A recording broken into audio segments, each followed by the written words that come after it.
Across the province, Albertans are taking their shot on Play Alberta.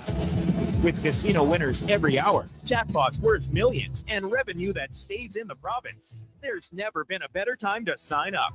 Right now, our listeners can score a $50 free bet when they make a minimum $50 deposit with code Krueger50. That's code Krueger50 for a $50 free bet. Start playing with your game sense today to find out if you're Alberta's next winner. Jingle bells, jingle bells, jingle bells. Tired of the same old holiday tunes? Spice things up with the sound of a Wilhauk beef jerky bag being torn open. It's the carol that everyone wants to hear, promising a chorus of tender, perfectly spiced beef jerky. This holiday season, make sure you're Wilhawking around the Christmas tree with Alberta's best beef jerky. Available at Wilhauk Beef Jerky in Leduc. Hey, Sports 1440 is your front row seat to the wild world of sports. Local legends, national headlines, and everything in between. Your game, your station. This is Sports 1440. Why wait?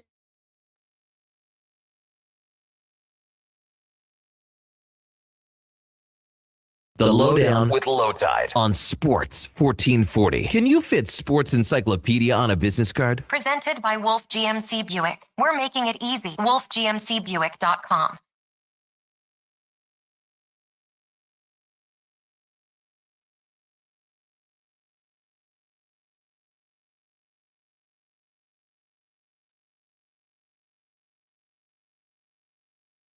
Show Oilers win in Toronto on Saturday in most impressive fashion and then lose the plot in Montreal. Do you trust the process?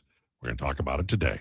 You can hurry in to Wolf GMC Buick for their Wish and Win event with 0% financing for up to 84 months on most SUVs and trucks and clearance pricing on all 2025s. Visit wolfgmcbuick.com. Welcome to the show. As you know, we're live on YouTube and Sports 1440, iHeartRadio. We're online at sports1440.ca, Radio Player Canada. After the show, it's Apple and Spotify podcast, and we tweet it out on X. And if there's special interviews or something funny like, we'll also tweet out a segment of the show in a little vignette type dealie. We do that from time to time. You can reach us on Twitter at Lowetide, at Declan Krueger, at JFenwick04. Also, text or call us 833-401-1440, 833-401-1440. Bit of an unusual show today. We're definitely going to talk about the Edmonton Oilers. We're going to talk about the Bakersfield Condors as well. And that'll come up with Bruce Kurlock joining us at 12:40 today. He does brilliant work. Looking at prospects from, the angle of video and what they're doing well and what they're doing unwell. So we're going to talk to him about a recall today of Quinn Hudson by the Edmonton Oilers and also about Ike Howard and what he has to do to get back. And we will talk about Matt Savoy and his rookie season as well. Jason Gregor will join us at 1:20 today. We'll talk NFL with Jason and, of course, the Oilers and what may come in Pittsburgh, where we have word today that Stuart Skinner will play for the Penguins and Tristan Jarry will start for the Edmonton Oilers in that game tomorrow night. So there's lots going on. And of course, we will absolutely talk about Rob Reiner and his passing and the impact that he had on everyone in this room and everybody tuning in. What a master filmmaker. And those of us who are a little older remember him as a brilliant television star as well, and all of the family. All right, it is time for the introductions. He spent the weekend watching football, playing Dungeons and Dragons, and mourning the end of the PGA golf season. Ladies and gentlemen, it's Josh Fenwick. Josh Fenwick, everybody. Actually, this weekend was a lot of work. And then last night it was Rob Reiner movies. By the way, hi, Mom. She's watching on Instagram right now. Okay. So shout out, Mom. There you go. But yeah, football in there. But also I saw my parents yesterday for brunch. Nice. That being said, I hit a curb after the icy rain and everything. No. It wasn't very hard. I had 2-3 kilometers an hour. Just as I started to turn, I went straight instead. And the tire came off the rim of my car just a little bit, but enough to flatten it. So I had to drive around on the donut yesterday while my tire got fixed. And boy, oh boy, let me tell you, that some gun is bald. No, that's You're in a tough spot. There wasn't a lot you can do. Not a lot, but I was out here in the West Edmonton Mall parking lot changing my tire. How long did it take you? What's the 20 minutes? I think it took me like 5 or 6 probably. I've changed a lot of tires. I haven't changed a tire in so long. I'd be like, okay, where the heck did that thing go? All right. He spent the weekend watching football, and that included the end of the Chiefs' golden era, maybe, a wild Buffalo Bills game, and an impossible Hail Mary for Lake Mary. Ladies and gentlemen, it's Declan Krueger. Declan Krueger. Hello, Declan. He's got a mouthful. I'm chewing a carrot. Oh, carrots are good. Yeah, good for your the eyesight will improve. I think that's an old wives' tale from British fighter pilots. Are you in saying World War II. wives aren't smart? Listen, I think they're brilliant. When the score was 21-0, I was prepping on how I was going to come on this show and say, listen, it's the Patriots to lose in the AFC now. I mean, it's the Patriots and everybody else. Bills right the ship. Josh Allen's a hero. And listen, I'll say it now. This is something that's like a little bit more common with fighting, but the whole styles make fights things. With the Chiefs being out, the boogeyman is gone. The bad man is gone. They've beaten us 4 of the last 5 years in the playoffs. They are out. They're eliminated. The golden era is over. I am stamping it now. The Bills to lose in the AFC. Oh, come on. Who what else are you would saying? you take? What are you saying? That they're going to lose in the AFC final, or they're going to make it through to the Super Bowl? No, theirs to lose in the AFC. I think they'll do it. Well, so, I do finally. I think it's going to be said theirs to lose in the AFC. I thought you said they'll lose in That's the AFC. what I thought. Oh, yeah, I thought that. Yeah. theirs to lose in the AFC. Okay, well, I'm so happy for you, because I have to tell you, in the time that I've known you, the only day I was sort of, noticing that you were crestfallen, and I felt like badly for you, and I don't like feeling badly for anybody, is when you were so upset about the Bills losing, and you've said Josh Allen can't do it, and you were really mad. So you're off of that, and now you're back into the belief department. Well, I don't want to be too overreactionary. Like, a big part of it is the bad man is gone. The Bills couldn't beat the Chiefs in the playoffs. Like, point blank period, the end. 4 times in 5 years they lost them, pretty much in the exact same fashion every time. But like I said, now the Chiefs, they won't be there. The bad man is gone. So it's looking up. Yeah, and we'll talk about the Oilers in a second, but I think, let's pursue this a little bit. The nature of the beast is there were a bunch of young quarterbacks, young Josh's team being one of them, the Chargers. But I think everybody kind of felt like Allen and the Bills, had the best solution. And now, like, there's no excuses now, right? Like, it's theirs. They have to go and get it. I mean, I don't want to listen. I don't know if I would go that far, just because, like, the Patriots, they're obviously 1-1 against the Bills this season. I think the Patriots are going to win the AFC East. Jacksonville, I'll write them off. Frauds. The Chargers, I love what they're doing. They've played really well this season in spite of some injuries and in spite of just a terrible O-line. Like, they've done well. I'm not too worried about them. Denver, that's a team you got to look out for defensively. They're so strong. So I'm not going to crown the Bills yet, but I will say it is theirs to lose. Very good. Yeah. Very good. I will tell you that I have been watching Oilers hockey since 1972. So I was really aware of them since 1979 when they came into the NHL. And they have played some brilliant games and some terrible games in Toronto at Maple Leaf Gardens and now at the new building. The Saturday night game was among the best I've seen. Now, part of it may have been they got a new goalie, so everybody's on their best behavior, but I thought they played extremely well. The McDavid goal, the first one, was iconic. He just blew past Morgan Riley. I mean, there's like, you might as well just smoke a dart if you're on the ice against McDavid when he's skating that well. And I was very impressed by the Oilers. And then last night, it felt like they had no gas. Like, I know the Canadians played the night before too, but the Oilers, after that 5-3, it just seemed to be done for them. And I know they got a power play goal, but there was a lot of indifferent play. McDavid with a terrible pass that ended up in the back of the net. I think you have to forgive that game for whatever reason. You want them to play well in Pittsburgh on Tuesday night. But for me, I think the Saturday night victory shows you what this Oilers team can do in a big stage, because let's face it, Hockey Night in Canada is a big stage. In Toronto is a big stage. And they made the Maple Leafs look old. And I will say this, Declan was talking about the end of an era here in Kansas City and that Buffalo could slide through. Not that Toronto is at the same level as the Chiefs, because they are not. But I do feel their window to compete for the Stanley Cup might be closing, and I do think that is news. You guys have any response to that and the Oilers games on the weekend? Yeah, no, I agree. I have to go first because Declan's eating celery.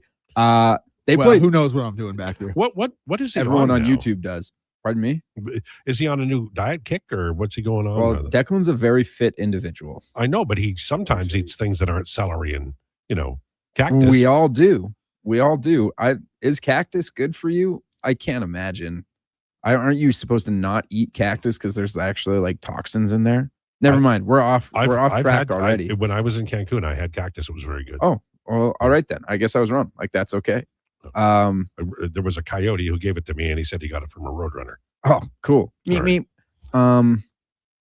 Yeah, they played incredibly well on Saturday.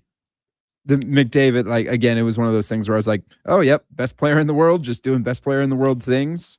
Jari, I was really impressed with his stops on breakaways. Yeah.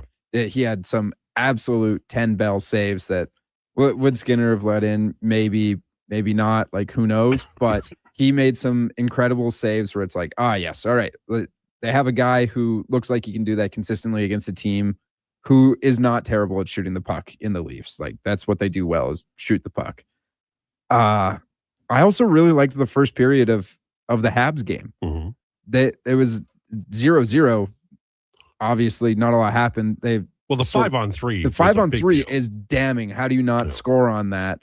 But it was an incredibly high skill, fast first period, and you're like, man, this Oilers team is something. And then of course they lose 4-1, but things are trending upwards. So Oilers fans should be happy, much to my dismay. Is our bunny rabbit over there done with the celery and the? Looks like it. Yeah, he's typing away. Click clack. Click yeah, clack. No, I'm here. I was impressed with Tristan Jarry. I thought he played really well. First of all, I know the reference you were trying to reach, but I still got to push back on comparing Toronto to Kansas City. No, and I did say that they are not comparable, but the window is closing. I think for both. Now, let me ask you, which one do you think is closer to closing, the Maple Leafs or the Chiefs? Leafs. Probably the Leafs. And also, can he come back? Like ACL, right? Yeah, he'll miss some time to start next year, Pat Mahomes. But the other thing about the Chiefs is, like, they've done it. So even if they don't, like, even if the window is closed, it's like, well, you went to 7 straight AFC championship games, 5 Super Bowls, and won 3 of them. Like, that's a heck of a window to have. I did qualify. Oh no, for sure. I know you're pushing back, but I did qualify. As far as I always just think it's so funny how you can go and you can blow the doors off one team and play so well. And obviously McDavid's goal was crazy. Also, who was the left side defenseman on that play? Like, it looked like he just skated away from the play. Like, am I crazy? Did he not just drift away from the play? Morgan Riley. It was a rally on them as McDavid entered the zone, whatever. Then the Montreal game, I thought Cal played pretty well in the first 2 periods. I don't really have any issue with it. I don't know. It's like, I really hate to use this, but I think it holds a lot of truth in an 82 game season. On the second half of a back-to-back at the start of a road trip in December, like, games like that are just going to happen. I know it's overused. I know it's boring. I know I personally say it a lot, but I put more stock, because this is the other thing. I had probably put more stock into Edmonton when they had looked poor this season as opposed to when they had looked good. These past 2 games to start this road trip, I put more stock in the Toronto game than I do the Montreal game. I think that I think Calvin Pickard's on thin ice, and I'm not blaming him for last night's game. He didn't get much support at all. I see Laurent Brossoit is on waivers today. The Oilers wouldn't trade for him or pick him on waivers, but they might trade for him if he clears. That's a player that they might, bring in. If they were willing to replace Stuart Skinner, they sure are going to be willing to replace Calvin Pickard. What you want from Pickard and hope for from Pickard is in the games that he does have until they make a move, that he plays extremely well and forces the Oilers to keep him on the roster, because we've talked about endlessly about the Oilers not returning the same goaltending tandem for the playoffs. Well, that's accomplished. You have Jari now. And Pickard, he has played well in the playoffs. He's won some games that were vital for this team over the last 2 years in the postseason. But you've got to bring it every year. And right now it's been a struggle for him. And you hope that he, turns it around. Last night was an opportunity because the team was not playing well. And he kept them in the game. But I think that we'd be foolish to not at least acknowledge that Calvin Pickard is probably in a little bit of a window of worry in terms of his roster spot. The Buffalo Sabres have announced they've made a change at general manager. Kevin Adams has been fired after 5.5 seasons. Jarmo Kakalainen takes over as GM. Jarmo Kakalainen was the general manager of the St. Louis Blues maybe 20 years ago, 25 years ago. And he built a pretty good team there. And this is by my memory. So it made them be the Minnesota North Stars for all I know, but I'm looking it up. And Kekalainen is an interesting guy because of his quotes. He reveals way too much in media avails, and that's why we love him so. But he's a good player, or he was a good player. And of course, he was a very good manager as well. He played for Boston and Ottawa. So I do have memories of him as a player. But Kekalainen is the new general manager. And would you characterize replacing Kevin Adams was overdue, long overdue? Oh my God, why did it take this long? I'll go with the middle one, long overdue. Man, it like long overdue, obviously. Kevin Adams how long was he there? 6 years? 5.5. Oh, yeah. He hadn't done a good job. But my goodness, like, is there a worse situation in terms of ownership to be under? Like, I'm not excusing why are the they job so Kevin good Adams with did. the Bills and bad with the Sabres, though? Because the Bills print $600 million a week. They're an NFL franchise versus an NHL franchise. Shout out to Sabres fans, though. I've been to a Sabres game in Buffalo. Very fun fans. Very nice. No, very shout sweet. out Buffalo. Shout out the Sabres fans. Like, he was just up against it in terms of his ownership. Now, he didn't do anything to help himself. It was overdue. But, like, you have to feel a little bad for him. Yeah. It's going to be interesting. I will say this, that Buffalo has so many talented players. And we don't know if Kekalainen's interim or whatever the case may be. But as an executive, he did some good things in St. Louis, as I recall. And then was there for Columbus for a long time. But I always remember his St. Louis time more strongly. 12:14.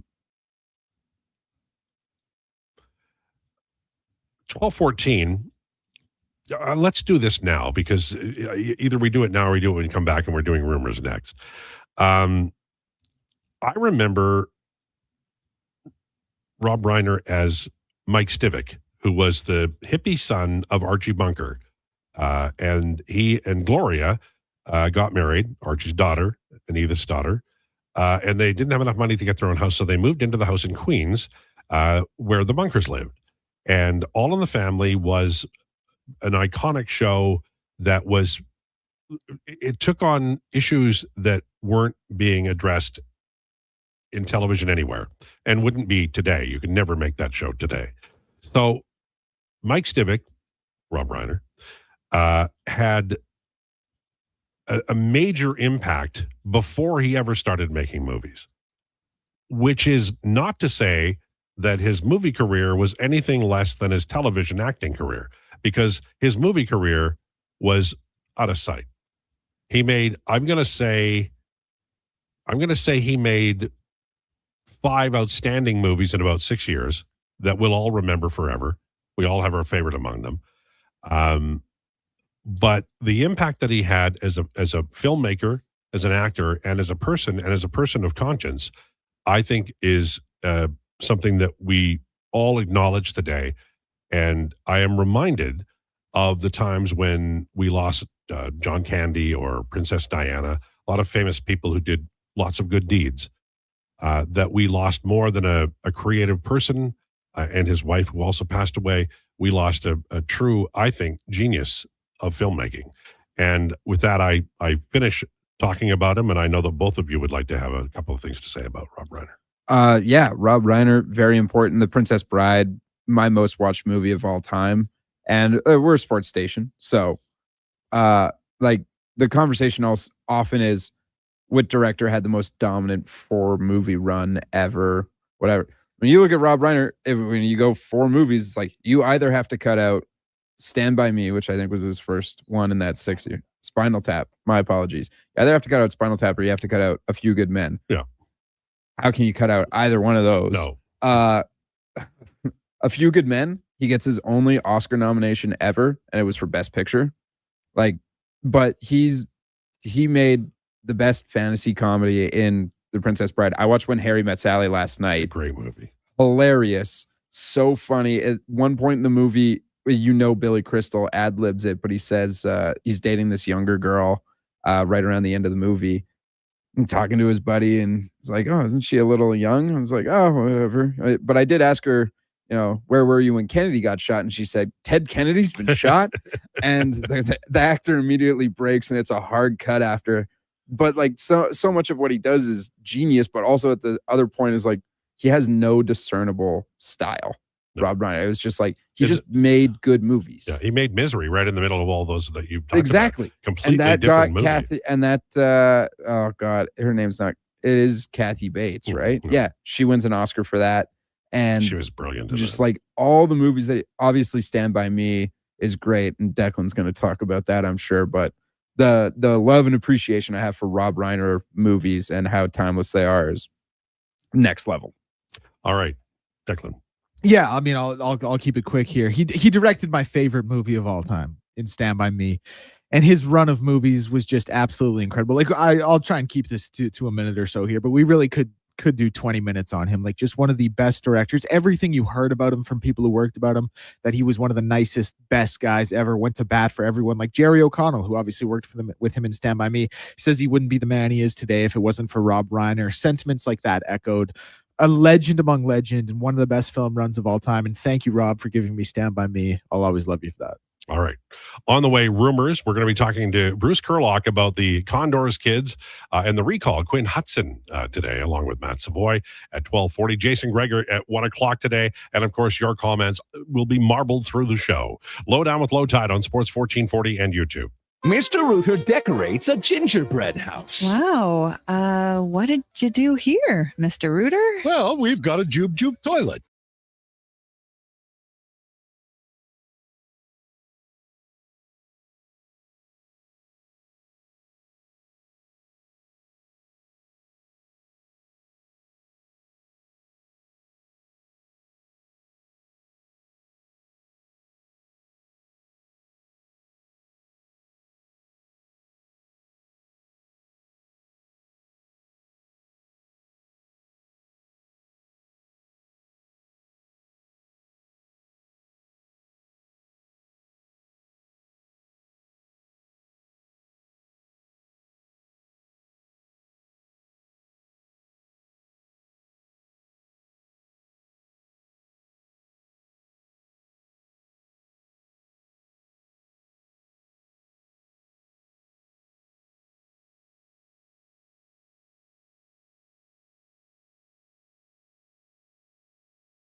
Foods by Canadian. They're terrific. You need the lowdown? It's with Lowetide right now on Sports 1440. Presented by Wolf GMC Buick. We're making it easy. WolfGMCBuick.com.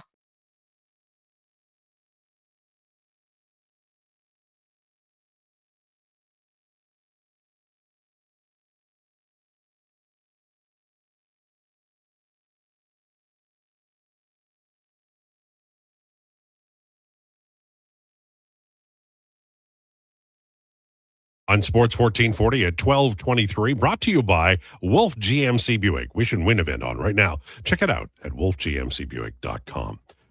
It is a much milder day than we might have expected, but we had some freezing rain reports earlier. So be careful out there, okay?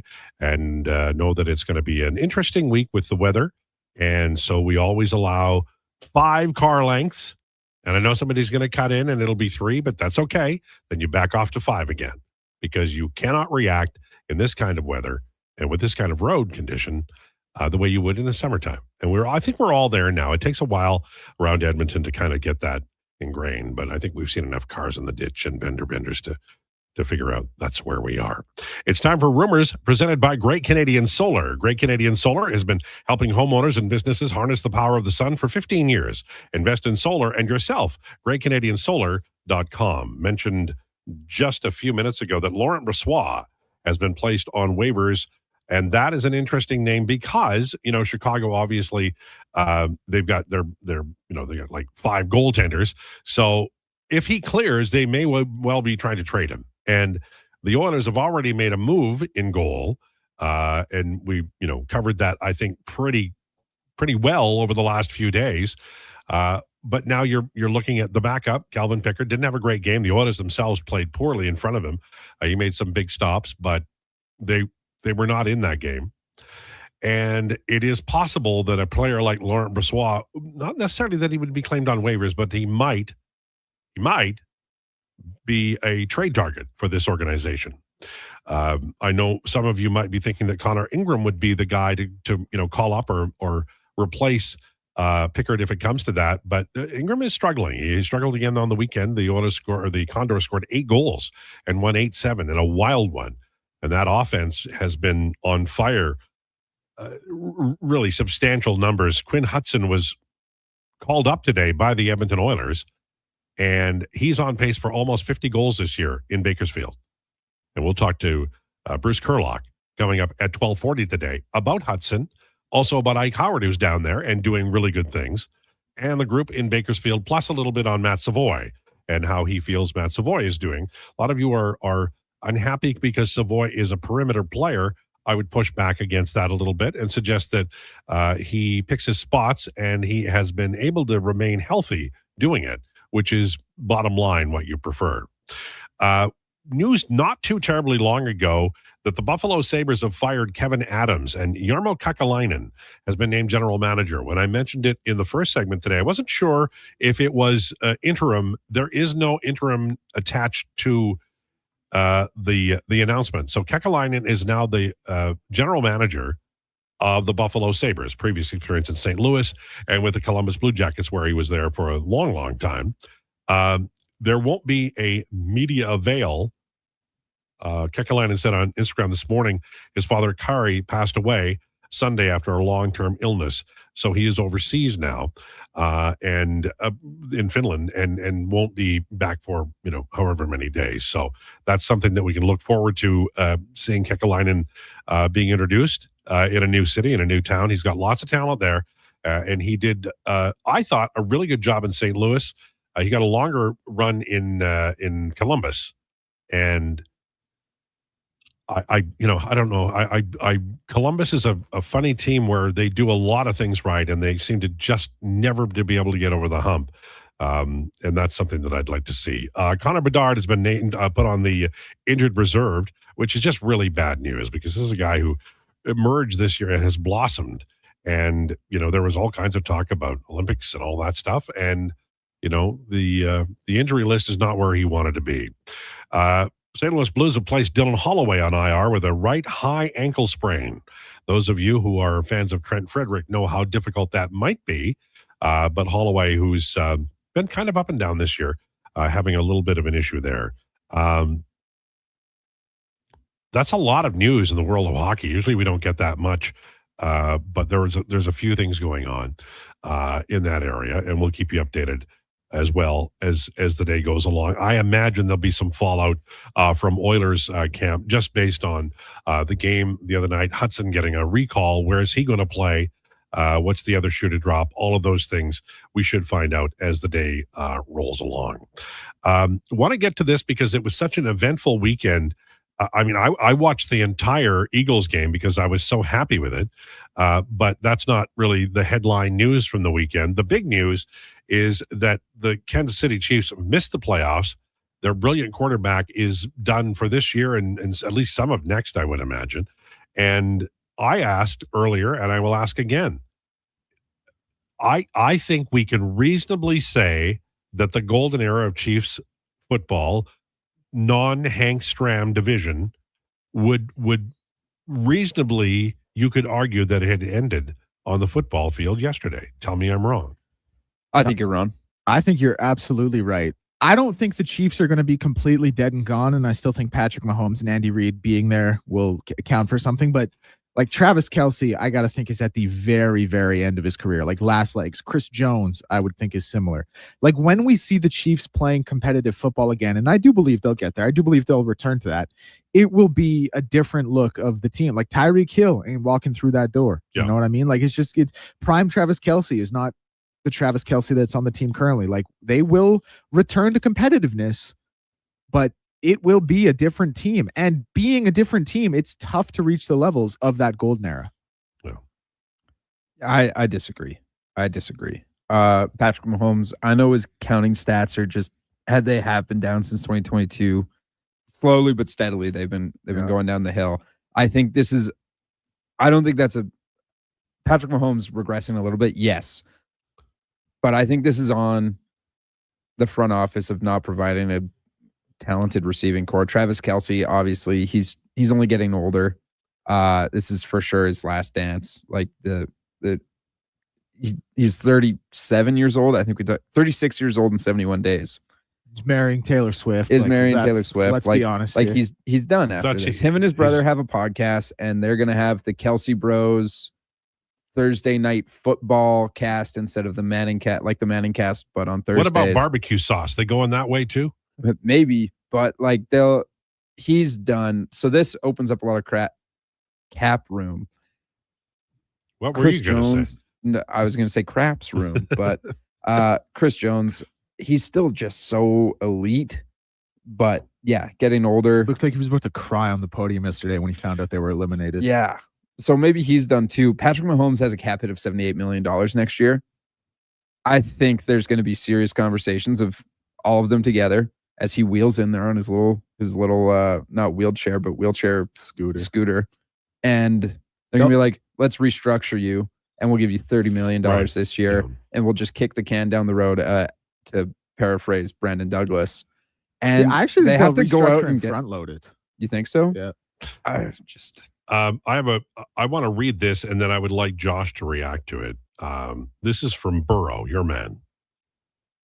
If I want to keep doing this, I have to have fun doing this. I've been through a lot. It's not been fun. And if it's not fun, what am I doing it for? That's the mindset I'm trying to bring to the table. That's his quote from Friday, right? Yeah. And he backtracked it, but I get it. Like he's been hit a lot. Every other season he's injured. It sucks. Like I'm not a professional athlete, but I can imagine the toll that takes on a guy. Just the game that he loves, not being able to play it, and like you come back and guess what? Your O-line doesn't block for you. That's ass. Like you're having a bad time out there. So I got a fun stat, and this is actually from the middle of September when Joe got injured. Andrew Luck, very famous case of a guy who retired early because he got hit too much. Was pretty much straight up said it. He was like, I'm not having fun. I'm getting beat up out there. In 86 career games, Andrew Luck, who we all know retired prematurely, age 29. In 86 career games, he got sacked 174 times. And again, this was 2 a game. That's a touch over the. Yeah, it's about that. Joe Burrow, again, this was middle of September, so now we have some more evidence from these last few games here. In 71 games, so 15 games less, had been sacked 201 times. Jeez, that's pretty bad. It's pretty bad. And you're getting sacked by, again, goes without saying, some big boy world-class athletes.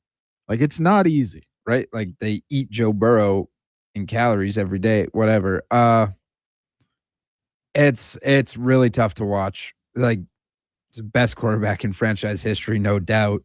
Takes them their first ever Super Bowl appearance. Like, but I get it. If he goes out and says, I want to trade or I'm going to retire, like, this is sort of where I'm resigned to. Is I understand why he would do it. Because from what we learned this offseason, our owner is cheap. Very, very cheap. Refuses to spend money. Doesn't want to. And, like, I can't imagine what him talking to Joe Burrow would be like, or talking to the media. It's like, well, why would I want to sign this guy if he's injured every other season? It's like, yeah, well, it's your job to make sure that you're giving your general manager money to protect the guy who prints money for you. Like, it's tough to cheer for a team. The Bengals are like the Oilers have been for not now, but they have been in the past, and they run a professional sports franchise like a 1975 furniture store. And the big news is we've decided on the color for the delivery van, and the Bengals are not in the game the way they should be. It's too bad. And even like with this is probably the worst O-line they've had in the Joe Burrow era, which is a insane thing to say. He got sacked 7 times in one playoff game and then still went to the Super Bowl that year. Like, dude, he's been in 200 plus car crashes and he's like 28 years old. Yeah, it can't be fun. I'm sad. I want to get this in because we're going to take a break. We're going to talk to Kurlock at 12:40. Look, leading Rivers, boys.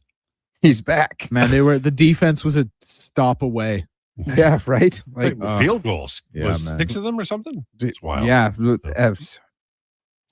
was his final box score? I got to pull it. 120 yards. He's like 12 of 23. The fact that he walked off after One the tug. game has got to be the one interception. Yeah, I know, right? It's got to be the story. Right? I'm surprised he didn't pull a hamstring on that drop back where he fell to a knee and then had to scramble around. That's like me trying to get off the couch or whatever and going after I just had grandma's Sunday cooking. Yeah. That was him slowly getting up. That reminded me of my 11 o'clock at the bar nights. There we go. Going to the washroom. That was a tough tilt. Oh, all right. I know those ones. But that was I was very impressed by Rivers. Hey, all things considered, you were retired for 5 years. Yeah. 44 years old. You come to a team and you almost lead them to victory. He just didn't quite have the zip on the ball, really. He'd make the All Madden team, right? Just on the one game. Yeah. At least as the backup. Okay. On the way, Bruce Kurlock, we're going to talk about all these young Condors, one of whom is on the way to the NHL right now. And we have Jason Gregor coming up at 1:20. And, of course, lots of Oilers talk on the way. This is the Lowdown with Lowetide on Sports 1440 and YouTube. Whether you're a craft beer connoisseur or more of a wine aficionado, there's always something new to discover at Sherbrooke Liquor, a unique, family-owned, independent liquor store. The selection, incredible. The non-alcohol section is also very impressive. Sherbrooke Liquor, expert, knowledgeable staff with a passion for unique finds. More than just a liquor store, we're a community. Alberta's best, the one and only Sherbrooke Liquor. Wine, spirits, and oodles of beer. Visit SherbrookeLiquor.com. Ho, ho, ho! 'Tis the season to find the perfect gift at the perfect price at Leduc Goldsmiths. The annual Christmas sale is on now with 10 to 25% off all in-store products. All natural and lab-created diamond engagement rings up to 25% off with a wide selection available. You'll have no trouble finding the... Completely see it.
A happy little tear rolls down your cheek. You grab your small McCafe premium roast coffee, still just $1 plus tax every day, and see. Get up and at 'em with the Egg McMuffin.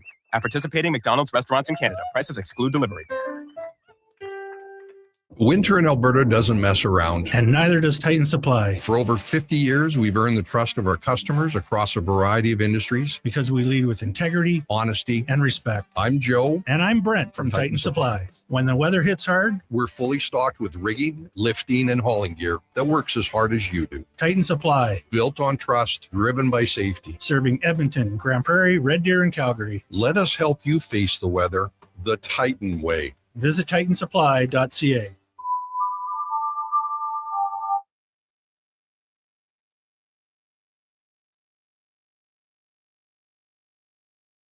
Here's the Lowdown with Lowetide on Sports 1440. Presented by Wolf GMC Buick. We're making it easy. WolfGMCBuick.com.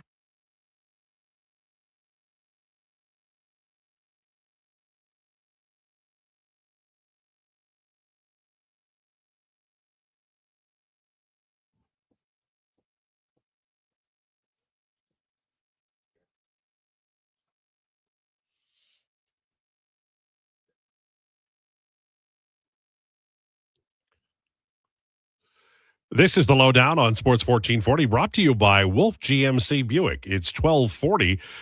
Rachel Krychak will join us tomorrow at 1240. She had an event she had to attend today. So we will have her on tomorrow. We're going to talk to her about Tristan Jarry and his style and whether or not it is better fit for the Edmonton Oilers and their style. And we'll do that tomorrow. But I have to say that I love talking to this next individual because he does something that I think is unique for Oilers fans. He breaks down the video and he shows you with video mistakes or good plays or production or improvements made by individual players. And that's up and down the line, including junior and minor league hockey. Bruce Kurlock joins us now. Bruce, how are you? I'm good. How are you, Al? Well, you're so mellow. You completely mellow voice there. It's Christmas. It's, everybody's relaxed, right? What are you, Barry White over there? Oh, baby. I'm talking like I'm a top 40 jock, and you're like, hello, Al. How are you? Why don't you sit on the sofa and tell me what's wrong in the world? Well, I'm pining for a career. There you go. So let's start with the young man who's been recalled. Mm-hmm. Quinn Hudson is, in August, I wrote about him as, I thought, maybe this guy's going to be the next Pisani. They turned pro at about the same time. They have a two-way, reputation. Pisani scored 25 points in 52 games in the AHL as a 23-year-old. I did not expect what we've seen from Quinn Hudson. So, that's my assessment based on numbers and the scouting reports. What is your assessment of Hudson? Is he the two-way guy we thought he was, or is he a sniper? Yeah, that's a great question. He, I think he's a two-way guy for sure, who's maybe contributing more offense than I think people expected. Certainly I expected. Now, the caveat on this, and it's been already mentioned out there in the various social media posts that, he scores a lot on the power play, and he does for sure. I believe half his points and half his goals are on the power play. But that said, when you're looking at a 23-year-old player who, has a history of scoring at the collegiate level, if he's scoring at the professional level, I'm inclined to kind of not worry too much about where that scoring is coming from. And in particular with him, he's scoring in ways that I wasn't sure he could, which is he's flat out beating goalies from distance at the professional level. And that's, that's a thing. That's a really positive development for him. He scored 8 goals on the power play and 8 at even strength, but 8 and 24 goals at even strength. That's a good number. This is a new league for him. A lot of people initially have been, worried about his size, and then Savoy's size, and Howard isn't a big man. How many of these undersized or average sized cats can you play on the wing successfully on skill lines or on, depth lines? Well, I think we're going to probably find out over the next year, because I'm hard pressed to see how all three of the names, well, Savoy obviously there now, but all, Hudson and Howard aren't joining Savoy on this team in the fall for sure. And, I think it just becomes a function of what's wrapped around them, both down the middle and on their opposite side. It's not a small team, in particular down the middle, not big or anything like that, but not small. And, they've got enough size, Podkolzin and Hyman. These guys aren't small either. I think where you probably get a little bit worried is if they do sign Jack Roslovic, now you have a lot of finesse style skill players, and you're going to have to figure out a solution for that, I think. But I don't see a way that you're not going to see all three of these young guys on the team next year. Bruce Kurlock, our guest, and we're talking about Condors and Matt Savoy, and now new Edmonton Oiler, Quinn Hudson. When I look at the players that are coming through Bakersfield, I thought Matt Savoy was pretty complete as a player, and he spent a year in the AHL. I thought he had a really good two-way acumen when I watched him, and I don't look at the game, the footage the way you do, so I'm just kind of watching as a fan. But I do see that Ike Howard, shoots the zone a little bit, maybe is a little quick to abandon his post defensively. And not to put him down or anything, but in a list of players, including Hudson and Savoy, he is absolutely one of the more talented skill guys, but he probably is the one who has to learn the most about playing away from the puck. Is that fair? Yeah. Yes, I think that's very fair. Again, if we go back to those three players, Savoy most complete. I think Hudson is almost right there too, from that off the puck style of responsibility. Howard, he even now he gets a little bit excited to attack, and that again, you don't want to crush that enthusiasm, because he does have a wrist shot that's going to beat NHL goalies from distance. We actually have seen it. He does it at the AHL all the time as well. So it's really just making sure he's responsible in his own zone, teaching him, and he's doing it more, but teaching him that him being responsible in his own zone with his pace, because he is a good skater, with his pace and his release, it can lead to opportunities on the transition. And they're starting to see that a little bit, where he gets lower in his zone, makes a nice play up the wall, supports the puck, gets a chance at the other end. But yes, it's going to take him a little longer than those other two for sure. Is when I sort of try to, I love Savoy with Draisaitl. I really love him there. I love him with Podkolzin too. I'd love to see that line play for a long time. And yet I feel like one of the reasons I love Nuge on the Hyman McDavid line is that he has a defensive conscience, does Nuge.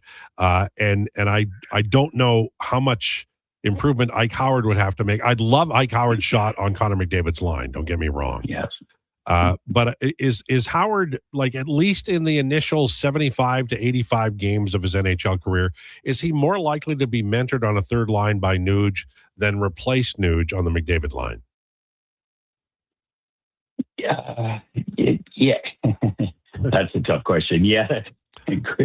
Yes, I think that's right. My hesitation. Oh, well, let's start with my hesitation. It has actually nothing to do with Ike Howard or anything like that. It's the comment from Connor McDavid the other day when he said he really liked, the fact that he had consistent line mates for the last few games that made him feel comfortable, and that's why his play he felt was better. Well, that's Ryan Nugent-Hopkins and Zach Hyman on his line. So you're like, okay, well, what does this mean, going forward? I think for the team to be, very competitive next year. Let's forget this year for a moment. When Ike Howard probably has has a decent, significant role, I guess. It's probably with Nugent Hopkins at third line, because he is going to need somebody to cover, his enthusiasm to attack for, I think at least 20 or 25 games until, he starts to rein that in and understands where he can pick his spots and where he can't. And Nugent Hopkins is such a constant defensive presence on any line. I think that's, you're bang on. That's the natural fit for him next year. So now I've gotten to the question that I wanted to ask you, and all of the rest was window dressing. Are you ready? I love it. Okay. I'm ready. So I had a couple of people approach me yesterday via DM and one on the blog asking the following, which is why are they bothering with Hudson? Because Savoy and Howard are the first round picks, and clearly they have the better draft pedigree. And if you're looking for a checking line guy, then Hudson might be the guy, but that's not an extremely valuable player. And so my reaction is to say, well, third liners count too, and the Oilers don't have a lot of good third liners right now. But I wanted your reaction, because I do think that this offensive clip that Hudson's on, the longer it goes, the more it's unlikely to feel like a freaky thing.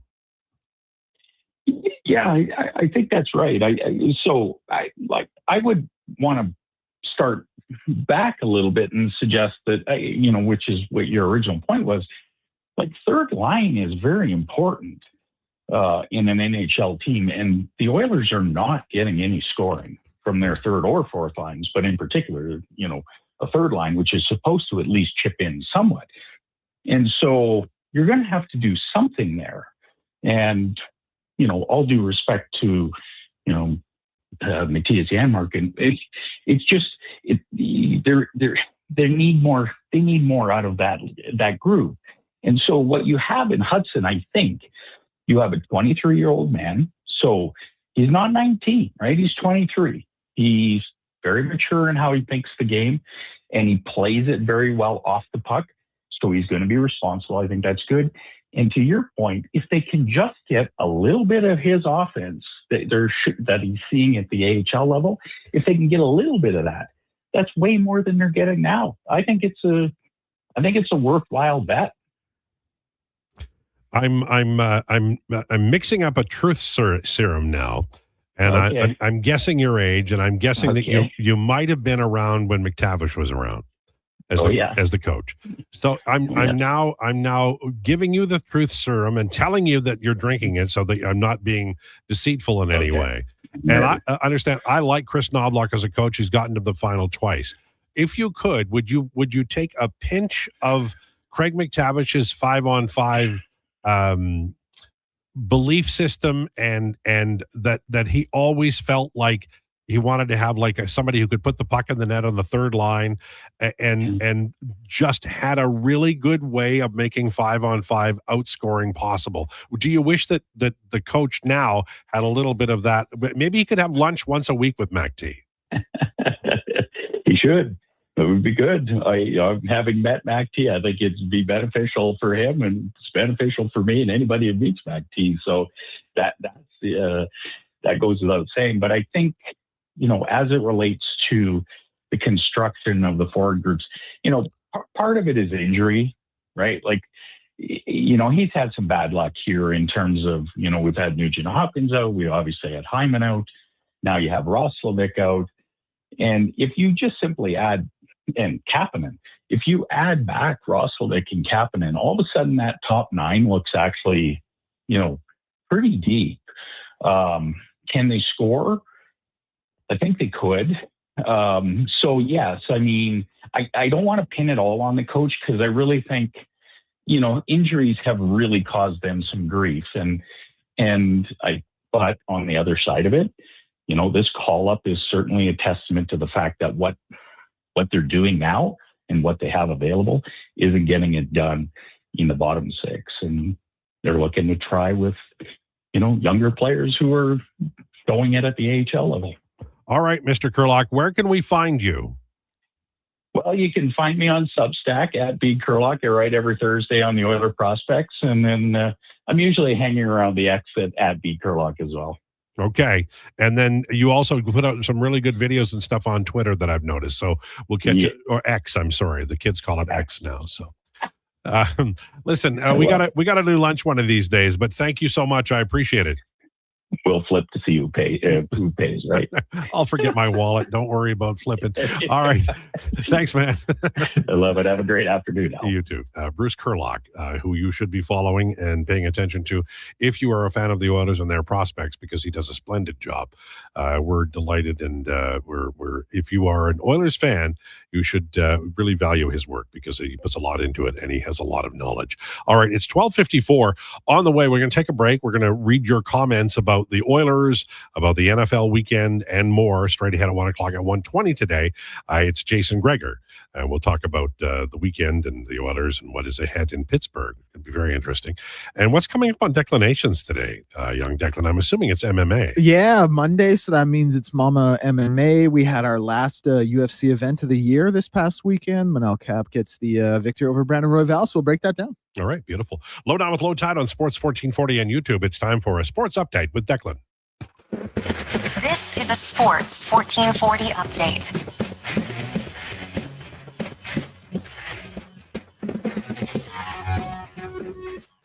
Brought to you by Custom Floors Inc. Floors done right for homes or businesses. Visit the new showroom at 115-771 49th Street.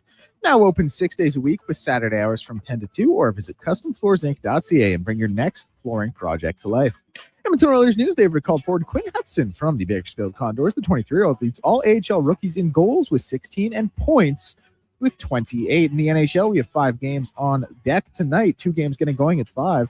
Florida and Tampa in the Battle of the State, and Anaheim in New York taking on the Rangers at 5. Late game tonight in the NHL, we'll see the Los Angeles Kings in Dallas to take on the Stars. In the NBA, 5 games as well, including the Toronto Raptors in Miami playing Khalil Ware and the Miami Heat. The line for that one currently sits at -5.5 for Miami. The late game in the league sees the Memphis Grizzlies in LA to take on the Clippers. NFL Week 15 wraps up with the Miami Dolphins in Pittsburgh to take on the Pittsburgh Steelers. And news around the sporting world as the Buffalo Sabres have fired GM Kevin Adams and hired former Columbus Blue Jackets GM Jarmo Kekalainen as their new general manager. Connor Bedard has been placed on IR by the Blackhawks and will be evaluated in the new year. And an MRI has confirmed that Micah Parsons, edge rusher for the Green Bay Packers, has torn his ACL. I'm Declan Krueger. This has been a Sports 1440 update. Sports 1440, Stingray radio station. CKJR broadcasts from West Edmonton Mall and Wetaskiwin. Download the free Stingray music app and listen wherever you go. Planning your next event? Let Loca Quality Market cater. From made-to-order meals to gourmet platters to full chef tasting experiences, they make entertaining effortless. Visit loca.ca to start planning today. Now for today's holiday special, Legacy Heating and Cooling saves Christmas. Santa's furnace broke down in the shop last night, and the elves couldn't make any toys, that's right. So Santa called up his pals at Legacy Heating. And ho, ho, ho, golly gee, 1 year, no payments, interest-free, and the elves are working merrily with a brand new furnace from Legacy. Happy holidays from Legacy Heating and Cooling. I'm making my list, checking it twice. And guess what? I'm giving Will Hawk beef jerky to everyone, naughty and nice. Because honestly, everyone deserves a taste of Alberta's finest, no matter if they've been bad or good. So this holiday season, skip the chocolates and pass on the turkey. Make sure you're Will Hawking around the Christmas tree with Alberta's best beef jerky. Ho, ho, ho! Available at Will Hawk Beef Jerky in Leduc. Top quality flooring, locally owned, and Canadian products from Beaulieu. Yeah, that's CFI. CFI what? No, CFI, Custom Floors Inc. From free estimate to professional installation, contact Custom Floors Inc. at customfloorsinc.ca. Jason Krueger isn't just a sports guy. He's a community builder. With over $2 million raised for local charities and his Krueger Foundation, he's making a difference on and off the air. Who? Check out Krueger weekday afternoons on Sports 1440.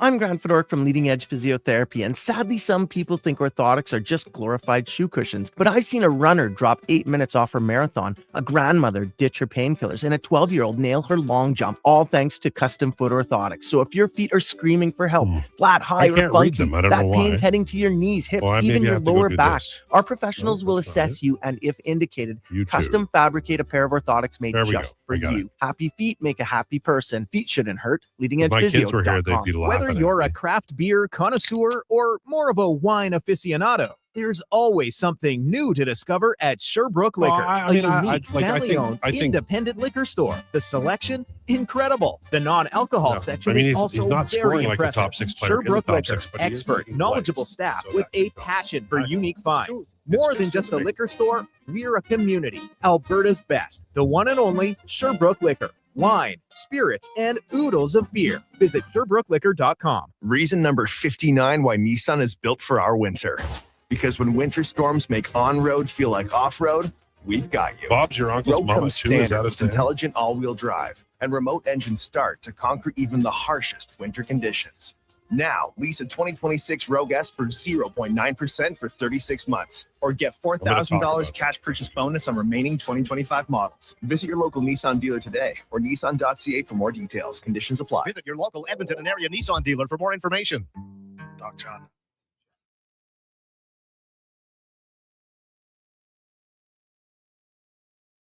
The Lowdown with Lowetide on Sports 1440. Can you fit Sports Encyclopedia on a business card? Presented by Wolf GMC Buick. We're making it easy. WolfGMCBuick.com.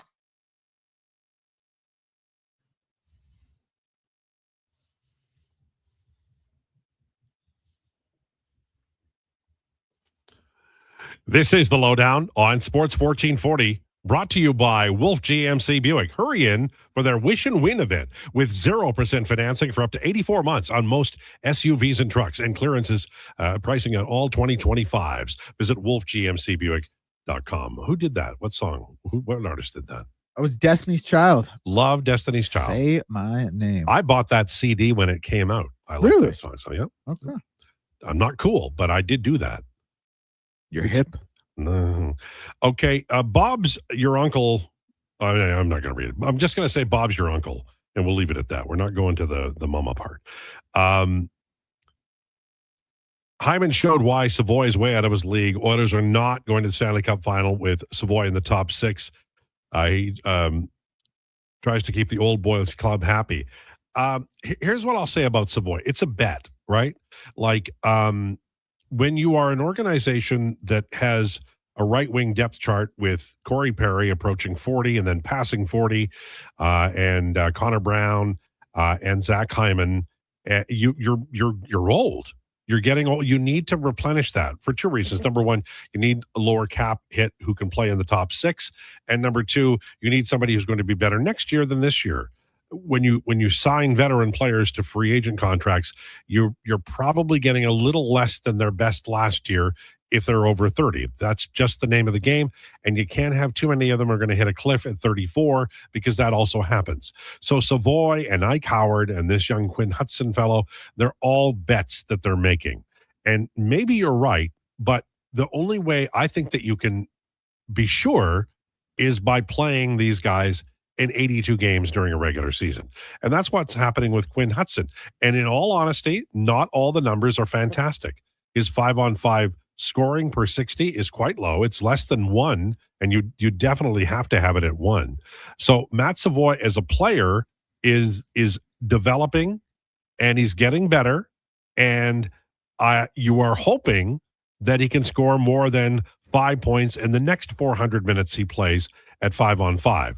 Those, from your point of view, what you're saying, I totally get.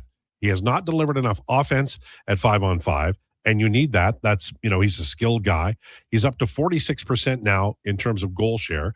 That's more acceptable than it was not that long ago. And he's at 48% in expected goal share. So he's getting there on the line with Draisaitl, and of course Draisaitl is going to zoom him, but the points have to come. You can't have a guy scoring 22 points, playing 82 games on Draisaitl's line. He has to be able to contribute more than that. But I'll give you an example of what he can do. On Saturday night, they were playing the Toronto Maple Leafs, and there was a pass through the middle across the ice from a Toronto defenseman. And Savoy was really right on the TML dot, and he stopped the puck, gave it to Leon, who made a gorgeous pass shot, and Podkolzin tipped it into the net. And that's what Savoy can do well. He's a smart player. He can penalty kill. They like him on the PK. And you remember early in the season, he was playing on the fourth line a lot. And that meant what? Well, he probably wasn't playing, big minutes with Leon Draisaitl during those games. So when you're starting the year on the fourth line, it's going to take a while for your numbers to recover when you move up to a higher line. And that's basically what's happening with young Savoy, because I told you that his points per 60 was, I think it's 0.84. With Draisaitl, it's 1.64, which is far more respectable. That's a if he ended the season overall with 1.64 points per 60, you'd go, man, it's got to improve, but you're on your way to something. And his rookie season would have been far less than a disappointment should that come to pass. Now, we don't know that's going to happen. But it is heading in a good direction. So there's a positive there. Now, he's also at a 75% goal share at 5-on-5 with Leon Draisaitl. So he's not quite 50% overall, but with Leon, he's at 75%. So there's a lot of things he's doing that are good. And the added bonus is, as opposed to, who was the second line right winger last year for the Edmonton Oilers for most of the time? Victor Arvidsson. So Arvidsson was injured a lot and he was old. Now you've got Savoy who's coming along and there's more promise there. And if you marble enough young players into this lineup, then all of a sudden by the time Draisaitl and McDavid turn 30, this team has another gear to them. They have another group of players who can maybe push the river a little and make a difference, especially at 5-on-5. Do you think Chris Knobloch and Craig McTavish ever have a coffee together? No. We don't need development. We need a cup. McDavid's gone soon. But when you tailor everything around that, then you end up with the last 10 years where you're scrambling every year. Signing 6 guys that answer Ken Holland's phone call is not a plan. He looked in the guide and record book and he damn near got him there anyway. But I think this is a better plan. They have traded away some longer term prospects for more immediate help. And that got Savoy. He's not a perfect player. He's not 6'2" and 205. He's not Alex Tuck. But he can do some things. As can Ike Howard, as can Quinn Hudson. I like the direction this team is going in.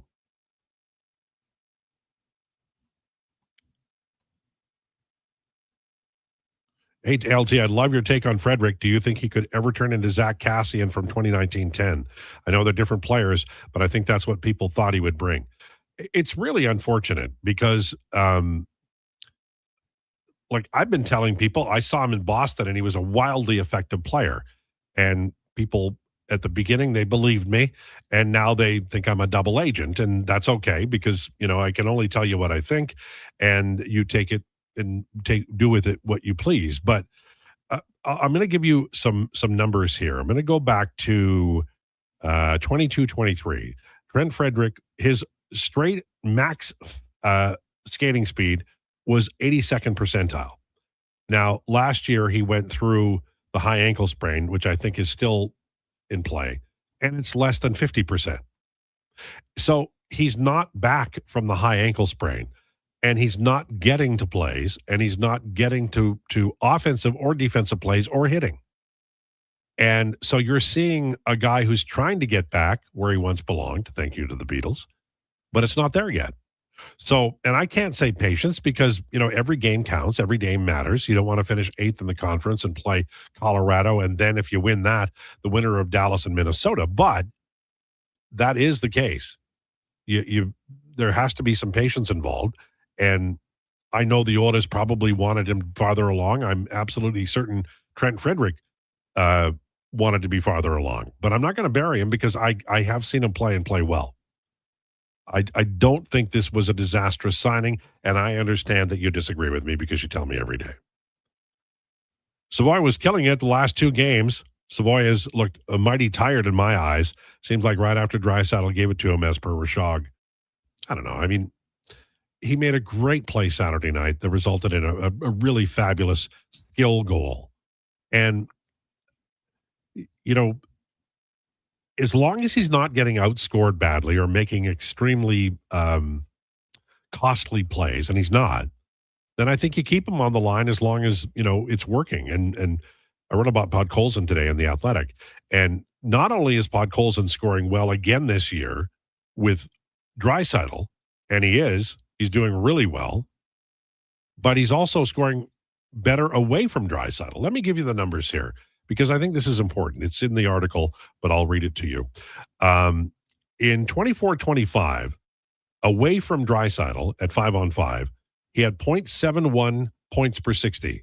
This year, it's 1.52, over doubled. And 1.52, you can say, well, that's not fabulous. It sure as hell is when you're playing with a center not named Draisaitl or McDavid. And with Draisaitl, he was at 2.17 points per 60 at 5-on-5 a year ago. It's about the same, 2.23 this year. That, by the way, that's first line scoring. Those numbers, 2.17 and 2.23, they're among the top players in the league at 5-on-5 so far this year. And overall, he's gone from 1.43 points per 60 a year ago to 1.99. And 2 is a grand number, no matter where you play. And he's there. Podkolzin was a highly, highly ranked player, taken 10th overall in 2019. And I don't want to jinx it, and I don't want to get ahead of the story, but if he continues to play as he has this year, with and without Draisaitl, he may come into view of the expectations that Vancouver had for him on the day they drafted him 10th overall. And that would be a hell of a story, because guess what? That would be a really good trade by the Edmonton Oilers for the Edmonton Oilers. And I don't want to get involved in this, but I could go back over the last decade and not find many that you could make that statement about and be clearly correct. It's been a tough time for the Oilers. They've been bleeding talent in an effort to get to the Stanley Cup final and win it for the last decade. That was a good trade. Need more, but that was a good trade. How come the Oilers just sent Trent Frederick down to the AHL for conditions? Instead, he can play 1,520 minutes a night to get his confidence back. Okay, this is something that I've mentioned before, and I'll mention again, but I wish everybody could keep it in mind, because it's very obvious, and it's just true. The Edmonton Oilers have about 600 players on their 23-man roster with no movement clauses. And I know you're going to say 600 players on a 23-man roster. Well, that's how bad it is. Like, everybody has a no movement clause or something similar to. Trent Frederick's no movement clause eases. It doesn't go away, but it eases in 2029-30. It becomes a modified one. Among the players who have modified no movement clauses this year are Matthias Janmark, Jack Roslovic, and Mangiapane, I believe, has a no trade clause. Henrique has a no movement clause. Nuge has one, Hyman has one, McDavid has one, Draisaitl has one. I don't think anybody argues with that. What are we doing here, man? Well, we're signing people to contracts that involve a no movement. If you want job security, just hit up the Edmonton Oilers. They gave Wallman one, you know. Hey, you know what? Yeah, Wallman's a serviceable defender, but he doesn't need a no movement clause. It's just like Matthias Janmark is not even a modified one. But you like, people are, why isn't Stan Bowman doing this? Because he can't.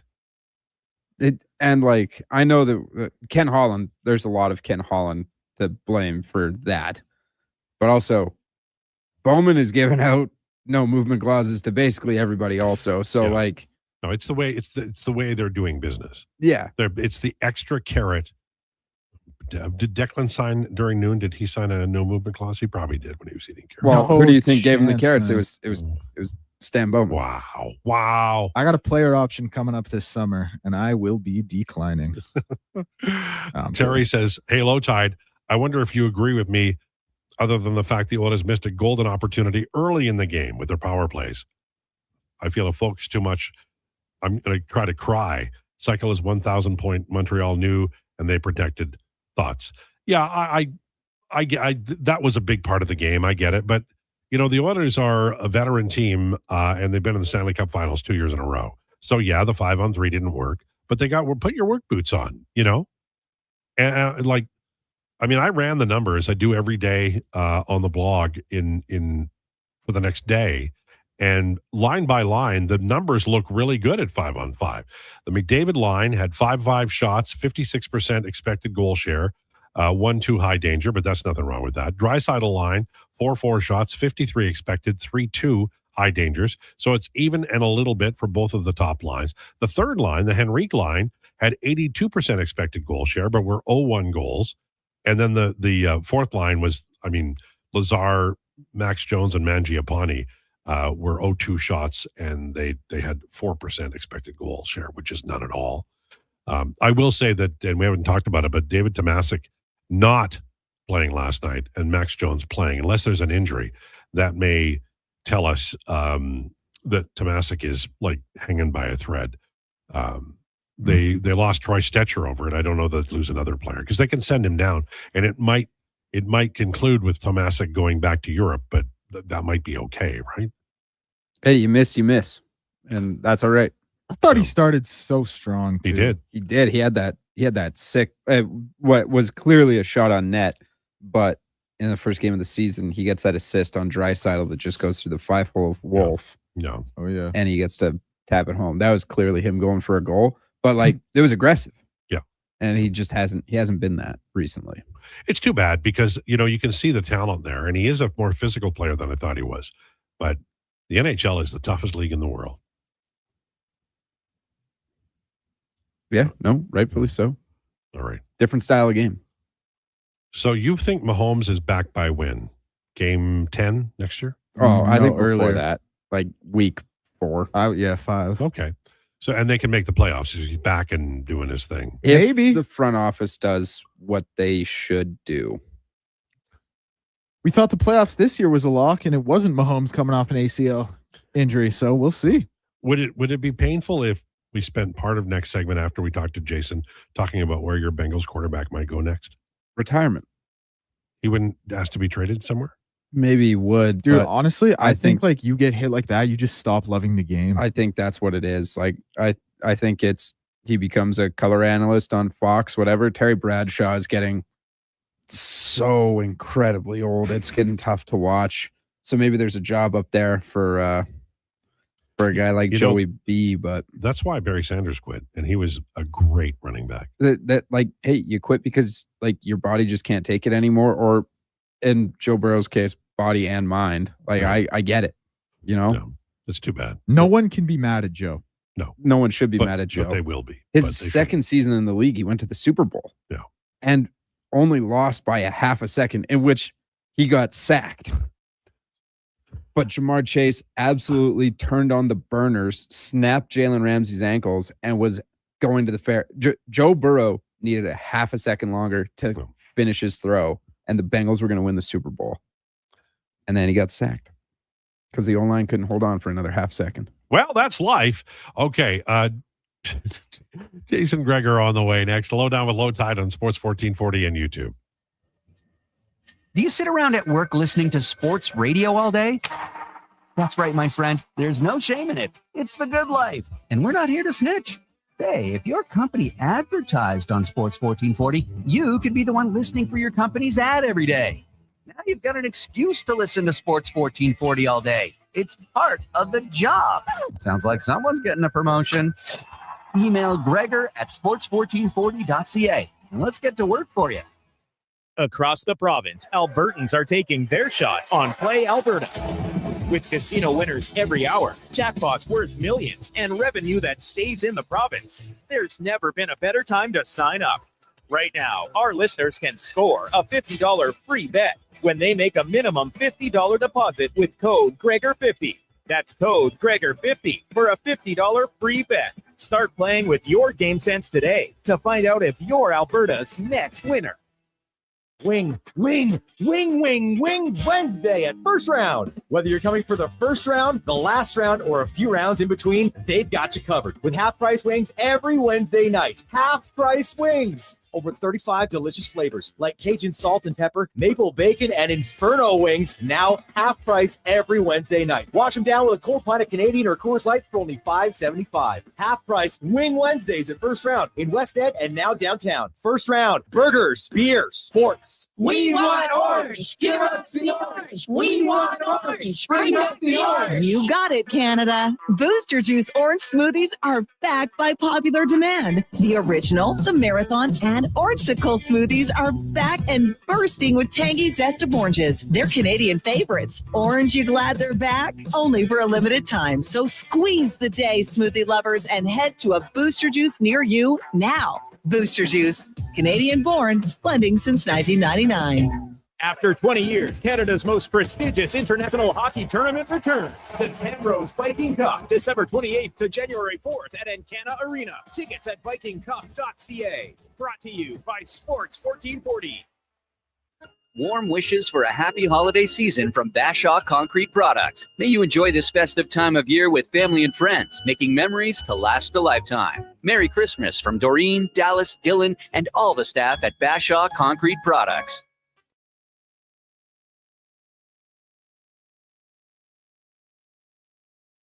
The Lowdown with Lowetide on Sports 1440. Can you fit Sports Encyclopedia on a business card? Presented by Wolf GMC Buick. We're making it easy. WolfGMCBuick.com.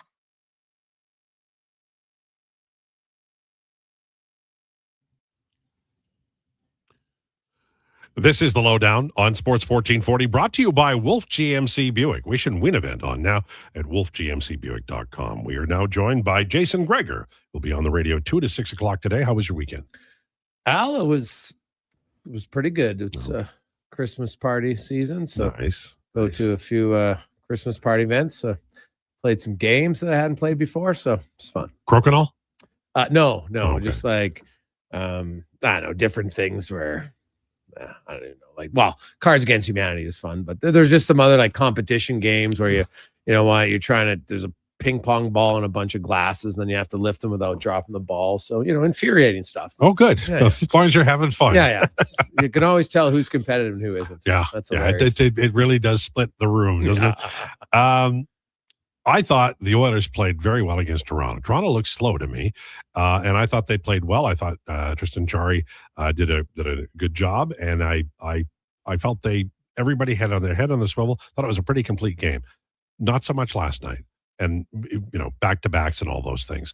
But the Saturday game, the Hockey Night in Canada game, is very important to Oilers fans. I think many Oilers fans were pretty pleased by the Toronto 6-3 win. Well, they played very well in that game, and then they stunk against Montreal. Like Montreal's playing back-to-back too, and they were traveling from New York, so I had to clear customs. So the Oilers' inability to manage the puck was awful yesterday. Like, look at their second goal. It's a terrible giveaway by McDavid. And how many they gave up 4 breakaways, Al. 4. And so, good for Pickard, stopped them all. Otherwise, that game would have been an absolute thrashing. So, it's a reminder for the Oilers because Buffalo won last night. So, Buffalo is now out of the I can only win 2 in a row club. They're into the we've won 3 in a row club. There's only 4 members left, Al. There's the Oilers, St. Louis, Seattle, and Nashville. That's not a good club to be in. No, exactly. And the Oilers are starting to St. Louis has won it. They won their last game. So in theory, they win 2 now. They could get out of the club too. But the Oilers, you play you think about their last 6 games. Played really well. Seattle, Winnipeg, dump. Come to Buffalo, meh. Have a really good third period, but not a good game. Then Detroit, excellent game. Toronto, excellent game. The only negative in Toronto was they gave up another late goal. Yes, they did. And those are the goals that if you look at people who only focus on save percentage need to look at that game. Jarry would have had a 920. Yeah. They give up a goal with 47 seconds left that shouldn't be given up. And now he ends up with an 889. Yeah. That was they were chasing and they were not in the game anymore. No. They were we won, whatever. And that's that goes back to the Seattle game when Pickard, who actually played well, they give up a goal with 50 seconds left. Now he's got an under 900 save percentage. And it doesn't matter. You win the game. But for people who look at statistics, And you just kind of like, oh my God, like, because that Stuart Skinner talked exactly about that. That's why there was that extended hug at that time. It's like, man, it's frustrating. The goalie's like, I can't do anything. Yeah. You know, what are you supposed to do? And so, you know what? But they carried that over to Montreal. They have a 5-on-3 for 2 minutes. And yeah, everyone's like, oh, he was unreal. He made one good save on that 5-on-3. I didn't think it was like the Leon Draisaitl one-timer. They didn't have to move him across very much. He only had to move 6 inches. That wasn't like that hard of a save. I'm sorry. No. He was far away too. Like that wasn't a point blank shot. No, like that 5-on-3 for 2 minutes, you have to score there. No. Like when they didn't score there, I was like, I think they're going to lose this game early on. And my son's like, why? I said, because there's certain opportunities that you waste, they come back to bite you. And then what? Montreal scored twice on the power play. So now here's the thing. The Oilers are 6-3-1 in their last 10 games. If you do that over a course of a year, you're winning 49 games. It's an unreal pace. There's only 3 teams in the NHL who have won. I'm not giving points. I'm talking wins, who have actually won 6 or more out of every 10 games. That's it. There's only 3. So it's hard to do. But the Oilers, if you want to, like, they keep teasing you. Oh, here we go. Fall back down. Right. It's like they're a young Alan Mitchell on the tow rope at the ski hill. Yes. And they get to the top, and all of a sudden, you know, the rope starts slipping in your hands. You fall back, you crush into a few people. Oh my God. Just then a you mess. grab onto again, and then you go back up. Yeah. And that's what they're doing. A couple of broken legs, but I got there. What did you think of Tristan Jarry?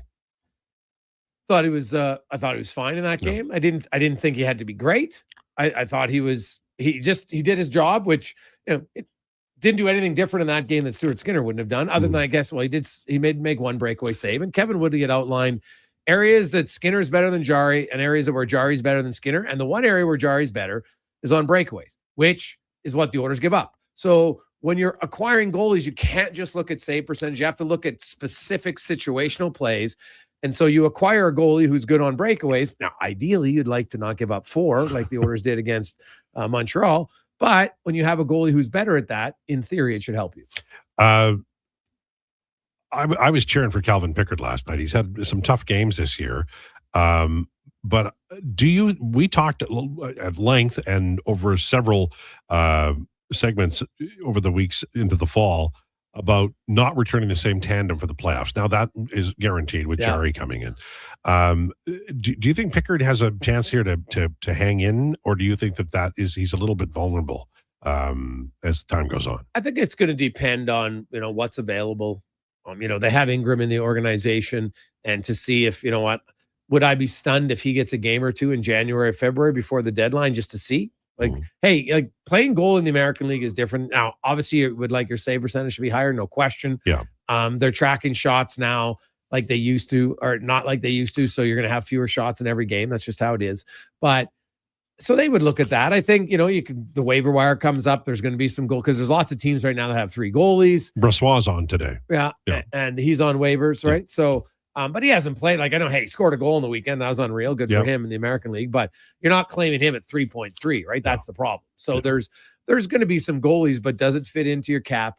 And you don't really even want a backup who has that much with the new playoff salary cap. And where you might say, well, maybe we bring in another goalie, but then in the playoffs, whichever guy has the lowest, although I don't think the Oilers will be that tight this year anyway, but it is something in the future, Al. You could see the odd game where a team says, hey, you know what, we have our third guy. We'll dress him because he makes 85, whereas the other guy makes 2. That allows us to bring someone else on. Yeah, which is a good point. What did you think of Stastny? Is kind of what, after talking to people on Friday after the trade, kind of got a sense, really good skater, goes back for pucks, got rocked once, block shots, okay on the penalty kill. Now it's 2 games, and so we'll see kind of how he gets comfortable, you know, in him moving the puck. I think he might move the puck a little bit better than Brett Kulak does. But again, my whole thing with Stastny is I think in the regular season, he can easily fill Brett Kulak's skates, no problem. The problem is Brett Kulak's skates get a lot bigger in the playoffs. Sure. Because he's played a lot better in the playoffs. Tomorrow night, Pittsburgh. Yeah. They've got Skinner starting. Looks like Jarry will start. Yeah. That's going to be fun. You know, McDavid, Crosby. That's going to be. Well, how about the fact that Leon Draisaitl, this will be his 824th game, and he's probably going to get his 1,000th point against a guy who's been his teammate. Yeah. Up and that's kind of an odd, fun little twist. And I think he's getting it just past when Messier did, right? Messier did in 822 games. Right. Yeah. Leon he's 20th. They'll be at 824, and Adam Oates is 21st now at 830. Okay. Different eras, of course, but Yeah. it's all impressive no matter. Well, and the keep era. in mind that Leon, he had his first 37 games. He probably shouldn't be in the NHL that long. Yeah. Right. He only had 9 points. Right. So he'd probably be closer to, if you look and say, hey, okay, let's say he played 10 games as a rookie or 9 that year. He'd have a lot. He'd be a lot quicker. Fewer games for sure. Jason Krueger, our guest, he's on at 2:00 today. Jason Krueger Show right here on Sports 1440 on YouTube. I asked these gentlemen, very learned football fans, did we witness the end of the Kansas City Chiefs dynasty yesterday on the gridiron? No. It's eerie that Tom Brady, who had won multiple championships, tore his ACL in his 9th season. And yesterday, Patrick Mahomes tore his ACL after multiple championships in his 9th season. Patrick Mahomes is young. It is way too early to right now. Will it look different? Yes. But New England got rid of lots of guys over their time and they retooled. And I would expect Kansas City, like if I'm a Chiefs fan, I want them to lose every game the rest of the season. Yeah. Right? Like, honestly, here you go. Carter Minshew, you got a great mustache, but we don't want you to win many games. They were having trouble winning with Pat Mahomes. Yeah. So you lose out. Now you might get a top 5 pick. Right? And they're not drafting a quarterback, obviously. No. They don't need one. Offensive lineman, probably, or something else. Get some good picks. And guess what? You can retool quickly in the NFL because you get 7 good picks. You're going to have 6 or 7 of them start for you the next year, right? That's where it's different than hockey. And when you've got the key players, like I think they need another game breaker receiver. They definitely have to improve their offensive line. I know it's ravaged by injuries. I think they have to improve their defensive line. They got to get a little bit more pressure. But you got Pat Mahomes. I'm not ruling him out. I know that, Travis Kelce's obviously near the end of his career. So go out and find another tight end. There's lots of good young tight ends coming up. With Kansas City out, young Declan has suggested that it's the Buffalo Bills to lose in the AFC. They should make the Super Bowl. Do you agree with that? It's a good question. Big win yesterday for them, right? They won. And comeback win too. They looked terrible early on. I don't love the receiving core, but I really love the quarterback. I think their defense is pretty good. They've got some experience. Like you look at the other teams right now, like Cincinnati obviously isn't making it. Baltimore from week to week, I'm not sure how good they look if they get in, but Lamar Jackson, if he ever finds his game, then maybe they're dangerous. But New England doesn't have any experience. I like them, but they don't have a ton of playoff experience.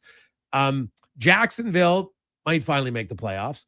Houston's maybe the one team to be scared of. Like their defense is good. CJ Stroud is starting to play well. They got Nico Collins, right? Like they've got some playmakers there. So I like them, but the other side I think is strong. I think there's more good teams in the NFC. Oh yeah. Right. You got the Seahawks, you got the Rams, the Eagles still could be a team that just says, oh, playoffs are here. We'll flip a switch. And suddenly Barkley will learn how to run again. Detroit, I don't know about them, but Green Bay, that's the team I really like. But now that they lost Micah Parsons, it probably takes them out of the running. So a few moments, I don't know if you were born the same year, but Phillip Rivers was playing football yesterday, Jason. Did you see some of his throws out? Oh, yeah. Like, it's awesome. Good for him, man. Like that'd be very hard to do. But when you're out of the game, it shows you just where you drop off in the zip on the ball. Yeah. Right. Like he had a few throws that looked like shot puts almost. And his best throw was probably that one to Warren from what I saw. Maybe I missed one in that game, but you know what? Like, what were you expecting? Hell, they almost won. I know. Seattle needed a 56-yard field goal to win the game late. And so I give them credit, but I'll give, and it starts with the S, I can't remember his name right now. I give the OC credit. He knew that they were limited in what kind of throws they could do. And so I think he stuck away from that and just said, okay, this is how we'll try to win the game. And it almost worked. Yeah. Right. Like it almost worked. Their defense really showed up. Seattle didn't score a touchdown all game. They had to rely on 6 field goals. So, the Colts, though, they're going the wrong way, man. Yeah, they are. The one thing I'll say is like the first real throw he made, it was, I think it was to the tight end. And he missed it. He missed it by, like, he just missed it. Okay. And I'm like, it was probably like 2 yards too much in front. And that's all timing, right? Yeah. And so Well, that would be hard, man. Like you think about it, like that position's hard. Yep. You haven't played in 5 years. 5 years. So to come in, it's a pretty good, like had they won the game, that'd be an amazing story because it doesn't matter how you win. I don't care what his stats are. He won against a really good team, but ultimately it didn't happen. And Minnesota won. And so, That was just a choke job by the Cowboys. Oh my God, right? Like JJ McCarthy, you know what? He might not be the most polished guy, but man, he's a gamer. I give him credit. I just feel so bad for the Cowboys. No, I can tell, Al. Like there's lots of empathy coming through you right now. I wept yesterday. Yes. Probably weep again a little more a little later. What's coming up on the show? Woodley will be by. We'll talk goaltending, of course. Hey, we have a lot of Stuart Skinner scouting reports, Norton, so I don't think we need one for when he's in Pittsburgh. But then to Swayman in Boston, and then of course is it going to be Gustafsson or will be Wallstead against Minnesota. It's a busy week for the Oilers, right? And then also Vegas on Sunday, so another busy week for Edmonton. And can they win 3 in a row? Means they'd have to beat Minnesota after beating Boston and Pittsburgh. So we shall see. Quinn Hughes, of course. We're also going to go to. I think we're going to go to Chicago. The Bedard injury. They're going to reevaluate, which is like when you say we'll reevaluate him in a few weeks out, and they're saying they're hoping not surgery. Obviously, that means they want to see if the swelling goes down, but that's not great news. For Chicago, and I think we're going to Buffalo too for the firing of. And no surprise here. This Captain Obvious that Kevin Adams, like he's there. He's 5.5 years. They're actually worse than they were when he got there. Now, and you know what? People are like, but they've won 3 in a row. Yeah, not due to him. No. So, like, good for them that they won 3 in a row. They've got some talent there, but I don't mind Jarmo Kekalainen. I like him. I like him. I think he'll come in there and, we'll see what they do. They've got some pieces, but he now has to find a way. Like, obviously, you don't want to lose Alex Tuch because then you're just looking for Alex Tuch. Yeah, exactly. And sign him. They have a lot of smaller forwards, right? That's the problem. Guys coming. So I'll be curious. Can he convince Tuch to stay? If not, then he's going to have to get a good return. Got to get all those defensemen to stay long-term, though, because they got a hell of a group there. And we'll also probably talk, Al, about dumb decisions in fantasy. I should have won my fantasy league. I dressed the wrong quarterback. I even said it on Friday. I'm probably going to dress the wrong one. And Joe Burrow sucked, and I lost. Would you rather, because I play fantasy baseball, would you rather just have one quarterback and then you don't have the decision? Well, normally I don't, but I had to acquire Lamar because Joe Burrow got hurt. So then I had to, but usually it's like, I only like to have one guy in a position because then I don't have to choose. Because if I second guess myself, that's all I do all day. Yeah, like if they would have been like 3 or 4 points difference, it wouldn't matter. Yeah. But it was because I lost by 7 and Burrow was like 12 points worse. Yeah. It was Burrow, like it was terrible. Like he has no offensive line. It's like 5 guys they got in the parking lot. But I am alive in my guillotine league. It's the first time ever playing guillotine.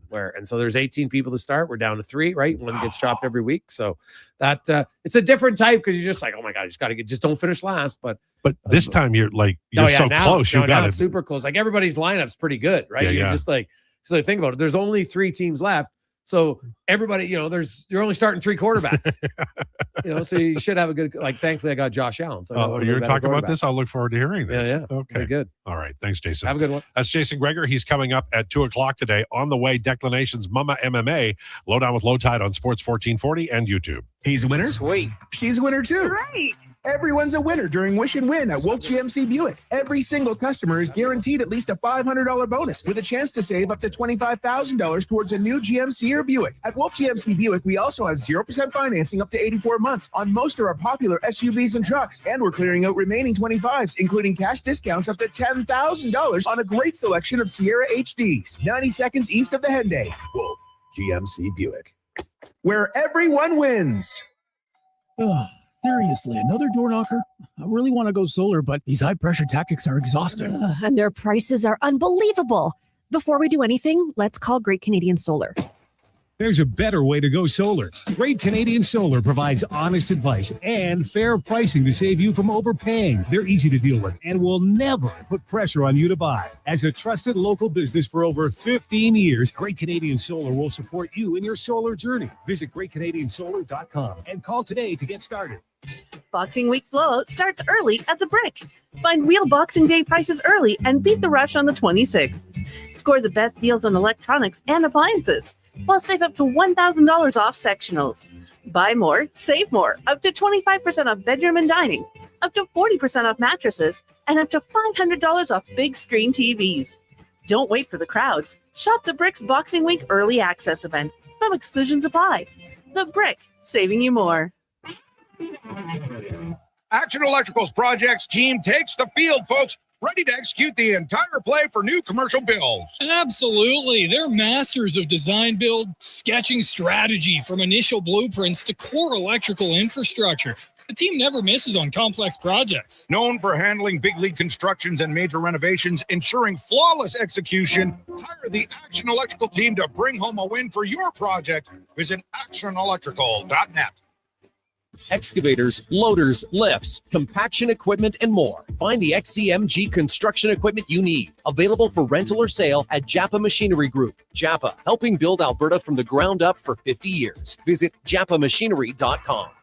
Every lunchtime, hang with Lowetide. Weekdays from noon to 2 on Sports 1440. Lowetide and Declan Krueger gives you the deep dives, sharp analysis, and Edmonton sports talk done right. Your game, your station, Sports 1440.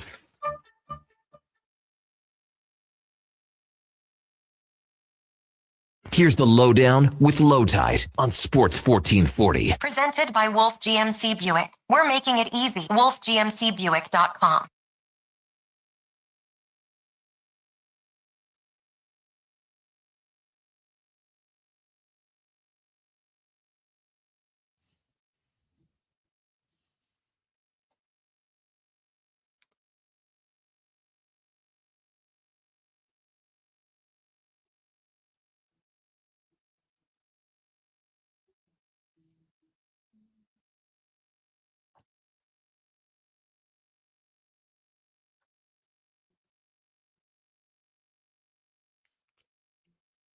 This is the Lowdown on Sports 1440 for Wolf GMC Buick. Hurry in for their Wish and Win event right now at wolfgmcbuick.com. We all get ready, Christmas shopping, hustle and bustle. I'm almost done, he lied. Yes, I've done a great job. Complete fabrication. It is time for Declinations, brought to you by Elks Nation. Check out the new website, elksnation.ca, article, podcast, and more, breaking down the green and gold. What an off-season already. The most in-depth Double E football coverage online, elksnation.ca. With that, we turn the microphone over for Mamma Mia and Mama MMA, Declan Krueger. Yes. The MMA calendar year, the UFC calendar year, I should say, has come to a close for 2025. I want to give a huge shout out to Brad Severin, Sevi the Commish, on the text line. He, a couple of years ago at the inception of the station, invited me to be a part of this group where we make weekly picks for the UFC. This. No, it's the best. It's so much fun. I love doing it. I've met some of them. Unbelievable group of guys. Shout out him for putting it all together. I came in, I think, third last this year. So not the best year for the old Dexter, but I'm dealing with a lot of pros. And I want to give a big shout out to Braden. He led the way this year, finished with 721 points. He was one of only two guys over 700. He ended up getting the win. Brett came in second at 704. But like I said, really happy that he puts this on. It's so much fun. I love doing it. Takes a lot of time and effort. It's MMA based. So shout out Brad the Commish. Well, where did you finish? Oh, I finished third last. Yeah, I had 677 points. Okay. I know. We trust you. You're the expert. Yeah, listen, it wasn't a banner year for me. I still like to think I know what I'm talking about. Okay. Sometimes it just doesn't go your way. But did you make too many risky bets? Not really. I was pretty conservative with my bets, or I thought I was. But it actually does kind of lead to a greater point about MMA that I just think I've said this before, and I want to say it again because now we've wrapped up for the calendar year. The first event of 2025 is going to be January 24th. It's the debut on Paramount Plus. It's a huge loaded card. Justin Gaethje, Patty Pimblett for the interim lightweight championship, Kayla Harris and Amanda Nunes really for the title of who's the GOAT female fighter. But there's been such an oversaturation of cards with a lack of product in terms of talent. Like the cards we used to get, I remember the last fight night of the year used to be, it was a great card. Like you'd have some phenomenal headliners and co-main events and some really good fighters you would like to watch. And now this last card of the year, like it was Manel Cap and it was Brandon Royval as a main event. That's a good event, but it was like Giga Chikadze on a 2-fight losing streak, granted against an up and coming prospect as the co-main event, like the Cesar Almeida as the feature bout. Like I don't know, it's just UFC. I used to love. Like this was what made the UFC so great. Every card they put on felt like an event, even if it was a fight night. For like many years, like boxing has phenomenal top end fights. But that's kind of all it was. Like if you bought a pay-per-view, you bought it for the main event. When you bought a UFC pay-per-view, you knew you were getting 5 great fights. And more often than not, the pay-per-views still kind of fit that model. But the fight nights are just, it's like, how many people can we fill the roster with? Like I'm looking at the prelims here. There were 6 fights on the prelims. There are only 2 fighters who are on the prelims that have a Wikipedia page. Like, I'm not saying having a Wikipedia page is the be-all, end-all. No, but it's a point. Yeah, like in terms of being a pro fighter fighting in the premier #1 organization in the world in the UFC, like, I don't know. The quality has dipped, and I think the roundabout point I was trying to make was with the quality dipping, I think my interest has probably waned a little bit. Like, with all due respect, I'm just not getting up for a Jamie Lynn Horth, Teresa Bleda fight the way maybe I was 4 or 5 years ago, or the way I would have gotten up for where that fight was on the card when the card was of better quality. Yeah, you have made that point a few times, and I think it's important because fight fans are a unique group, and as a P1 fight fan, I think you are. If you're noticing the quality dropping, everybody else is too, who's a P1. You can't lose the P1s. No, 100%. And Jack Slack, he's like an MMA kind of internet personality. He made a really good point because Ilya Topuria, who's taking some time away, probably the #1 story in the UFC world right now, he's going to take some time off. He's dealing with legal issues. Him and his wife are going through a divorce. A lot of rumors flying. I don't want to speculate on anything or speak on anything. But he had come out and said, like, listen, I don't have much time in MMA left. I'm, going to go over to boxing or like something along those lines. And Jack Slack came out of the woodwork, and one of his old takes that rings true is like the mark of a successful MMA fighter is if you're able to have a crossover boxing event, because that's where the money is. You know what I mean? Then he kind of couples that with saying like, and people still want to pretend fighter pay isn't an issue. So, and it's really true. Like Ilya Topuria has been on an incredible 3-fight run here, like one of the best we've seen. Volk, Holloway, Charles Oliveira, back to back, all knockout victories. Like it's been incredible. And he's so exciting and he's so dynamic as a fighter and he's so technically brilliant.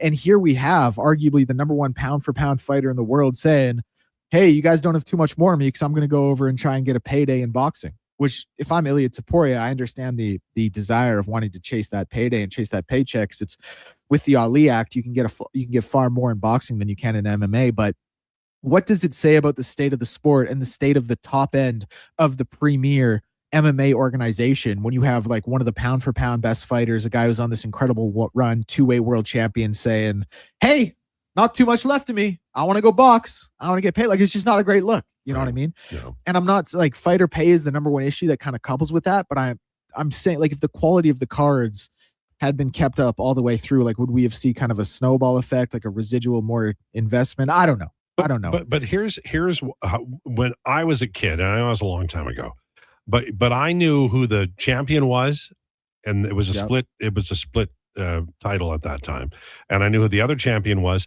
and then I knew who like the top 3 or 4 contenders were, and I probably even knew who the up and comer guy was, and like you need to feed it. You need to feed the fan that's never going to end, and if you don't, then they start. Oh, look, there's something else of interest. You don't want that. You don't want them thinking. You want them to just tune in because it's must tune view. You've already hooked them, but you've got to keep the sport going. Yeah, I think you're making a really good point on that. And it is a danger whether or not they recognize that. I'm sure they do, but make better cards. Yeah, 100%. This one came in from Montana to Rice. I wouldn't mind getting to this one. He says, Declan, who is your top male and female fighter of 2025? Listen, as far as female fighters go, I don't know. Like Kayla Harrison only fought once this year, was kind of an uninspiring win against Juliana Pena.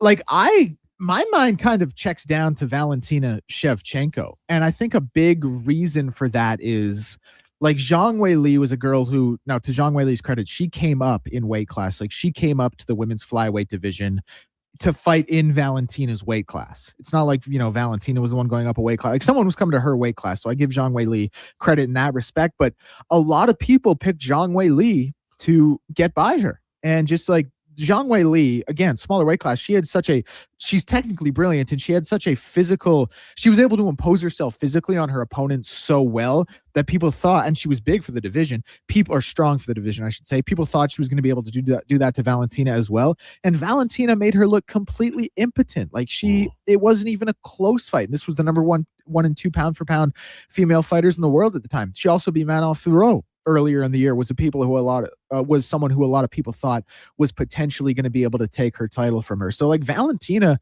it's kind of a boring answer. It would have been like a chalk answer for pretty much 5-6 straight years. But yeah, I think she deserves it. As far as male fighter of the year, my mind kind of goes to Islam. I know the Renato Moicano win isn't that impressive. He was supposed to be fighting Arman. Listen, Moicano stepped in on like a day's notice, was going to be on the card anyway. It's Renato Moicano. He's not a very good fighter, whatever. But what he was able to do to Jack Della Maddalena, who had really kind of steamrolled through the welterweight division, and again, how Islam made it look just so, same card as the Valentino Zhang Wei Li fight, actually. He just made it look so easy. He looked comfortable striking. He looked big. He looked strong. He was able to control Jack. Like Jack was darn near crying at the start of the 5th round. So, yeah, I would say those two. Islam Makhachev, Valentina Shevchenko. I like that. By the way, it's 99 days until Major League Baseball returns. Just so you know. Okay, so right around the corner. When does the fight game get back going? I know the PGA is off for a month. January 24th is when okay. Or January. But I also want to talk about this quickly because this for Friday, Jake Paul, Anthony Joshua. Unless that fight got canceled when I was in a coma and I'm a fake fan. Jake Paul, Anthony Joshua this Friday. Jake Paul, I've talked about this a little bit. I give him credit. He's actually putting in the work. He's trying to learn. He's going to the gym. He's waking up in his silk sheets and he's driving his Ferrari to the gym. He's got a lot of yes men around him, but he's trying. He's working hard. He's putting his all in. That's really like that desire, that impetus, right? Like the Rocky movie was true in that way, right? Like desperation and fear are really good motivators for boxers and fighters. Yeah.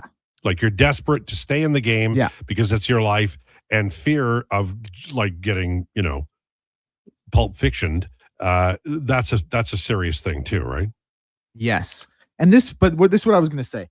This fight this weekend, like if Jake Paul has done a great job handpicking his opponents and building his brand in boxing. And there have been a lot of people being like, oh, it's rigged fights. No, it hasn't been rigged fights. He's just handpicked his opponents perfectly. If this fight with Anthony Joshua goes longer than 45 seconds, we have a rigged fight. Because this is, like Lowetide, this is a kid playing junior B going to the NHL to play against, I won't say McDavid because that would be Usyk, but he's going up there to play against Cooch. Like, we're talking skill gap, size gap, technicality gap, just everything, power. Like it is so vast. If this goes longer than 45 seconds or longer than a round, you will have me stamp the table and say, okay, you know what? We got a rigged fight. Can we get that on video? Like you stamping the table and hold on, acting a fool? Just did it. Nice. So we'll run that when it happens. Are you complete? Yeah, I can be. I have a bit of news for you. You know the Merriam-Webster dictionary, right? They have chosen slop as the 2025 word of the year. Well, it's one of Declan's favorite words. Congratulations, Deck. Yeah. We didn't hear that whole thing. Sorry, that was one of Declan's favorite words this year. Congratulations, Deck. Slop. I do love slop. I think he pushed it over it was close between slop and 6'7". Probably, and various body parts. Yeah, something like that. Was he trying to tickle you over there? No, it's not important, and I don't want to talk about it. Is it a maturity issue? It is a maturity issue for Declan. So he's throwing coleslaw at you. No. It's just Jack Roslovich's number. But is acting like he's Hyman's number. Oh. Wow, that is. Did you like that? That was well done. I gotta say, I'm trying to think what number Hyman is. 18. I think you'd probably go a little younger than that. Yeah, probably. Evan Bouchard. No, that's too young. Okay, all right. That's too young. Anyone wear like 15 for the Oilers right now? No. So are you guys Christmas shopped out? Are you done? I got so much more to do. I went this Saturday for like 3 hours and I was shocked about how little I actually got done. And why was that? Were you just interested in things you were looking at, or it was hard to get around? I just didn't really come with a list or prepared. It was my bad. Yeah, I know that feeling, because you almost have to go do that and then go, okay, smarten up there, Lyle, or you're going to be here all year. And then you go, the next time you go back, you're a little more focused. I just have to give my sister a gift. That's all. All right. Did your mom hang in for the whole 2 hours, or is she gone? No, she's gone. She loves the intros. That's her favorite part. Yeah, that's my favorite part too. First segment. Yeah. You know, I feel like we try to encapsulate everything that is going to happen in the show in 15 minutes. And I feel like Jason one day will come to me and say, we just want you for that 15 minutes. And then then you leave and it's just Declan. Yeah. And you, because I'll tell you, and this is something important for your radio and broadcast careers. You need a foil. And sometimes you're the foil. And the other person, you're the straight man and the other person is the jokester. But you need to have that. Alone, it's difficult. Ask Connor. 6'7". Oh my God, stop. So, but people who go nice after 69 can't make fun of 6'7". That's just like the whole array of numbers is just absolutely pointless.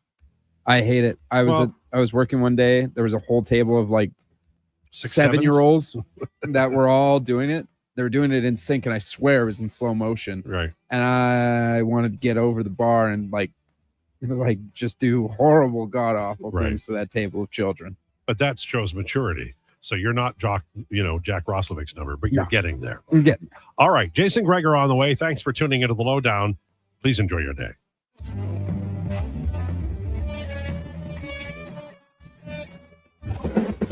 This is a Sports 1440 update. Brought to you by meals.loca.ca. Every fresh chef-crafted gourmet meal is handcrafted from scratch with fresh ingredients and arrives at your door, fully cooked and ready to heat, eat, and repeat. Meals.loca.ca.